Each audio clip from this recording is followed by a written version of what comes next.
എല്ലാവർക്കും നമസ്കാരം. ഞാൻ ഇപ്പോൾ നിൽക്കുന്ന ഒറ്റപ്പാലം പ്രൈവറ്റ് ബസ് സ്റ്റാൻഡിലേക്ക് കയറുന്ന എൻട്രൻസിലാണ് നിൽക്കുന്നത്.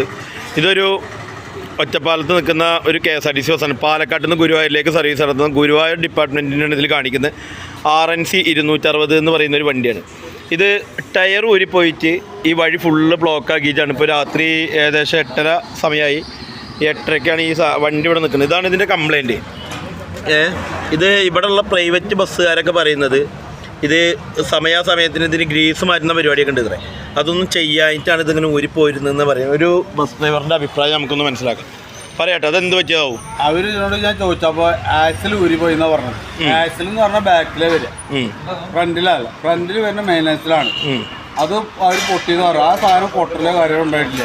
അതിൻ്റെ ഔട്ടർ ബെയറിങ്ങിൽ ഗ്രീസ് ഇല്ലാതെ തള്ളി പോകുന്നതാണ്. ഇത് ഈ ഗ്രീസ് മാറ്റൽ ഇത് എത്ര കിലോമീറ്റർ കാര്യങ്ങളിൽ ചെയ്യണം?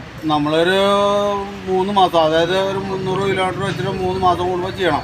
ഈ പ്രിയദർശിനി പദ്ധതിയും കാര്യങ്ങളൊക്കെ ആയതുകൊണ്ട് സാമ്പത്തികം ഇല്ലാത്തതുകൊണ്ടാവോ ഈ മെക്കാനിക് പണിയൊന്നും ചെയ്യാത്തത്? നമുക്ക് പറയാൻ പറ്റില്ല. അത് അവര് അത് നമുക്ക് അറിയണ്ട.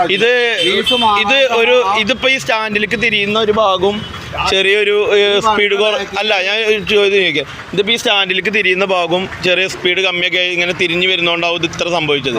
ഇത് നല്ലൊരു റണ്ണിങ്ങിൽ പോകുന്ന സമയത്ത് റോഡിലൊക്കെ വെച്ചിട്ട് കാണിച്ചത്. നിങ്ങളൊക്കെ ഇവിടുത്തെ ബസ് പണിക്കാരല്ലേ? ഇതെന്ത് സംഭവിച്ചാവും? വണ്ടി കയ്യൊന്ന് പോകും. ഗ്രീസ് ഇല്ലായിട്ടാണ്. ഇവിടുത്തെ ജനങ്ങളൊക്കെ ഇതിനെ പ്രതികരിക്കണം അല്ലേ? ജനങ്ങൾ പ്രതികരിക്കേണ്ടത് ഇൻഷൂർ ഉണ്ടെന്ന് നിങ്ങൾ ഇതിന്റെ ഫിറ്റ്നസ് ടെസ്റ്റ് ഒന്ന് നോക്കി നോക്കും. അതിന് പുക ടെസ്റ്റ് കൂടി അതൊക്കെ നമുക്ക് പിന്നീട് ഒരു ഡിപ്പാർട്ട്മെന്റ് ചെയ്യുന്ന കേസാണ്. ഇതിൽ ഗ്രീസ് ഇല്ലാത്തതാണ് ഈ വണ്ടിയുടെ ബാരിങ് ഒരു വണ്ടിയിലാണെങ്കിൽ ആ വണ്ടിയിലുള്ള ആൾക്കാർ കംപ്ലീറ്റ് മരിച്ചു. ഇതാണ് ആ വണ്ടി നമ്പർ കേട്ടോ. വണ്ടി നമ്പർ എല്ലാവരും കണ്ടോളൂ. ഇങ്ങനെയുള്ള ഈ പരിപാടികളൊക്കെ നിർത്തുക. വണ്ടികൾക്ക് എന്തെങ്കിലും മെക്കാനിക് പണിയോ കാര്യങ്ങളോ ചെയ്യാണ്ടെങ്കിൽ കറക്റ്റായി ചെയ്ത് ഇത് കൈകാര്യം ചെയ്യാം.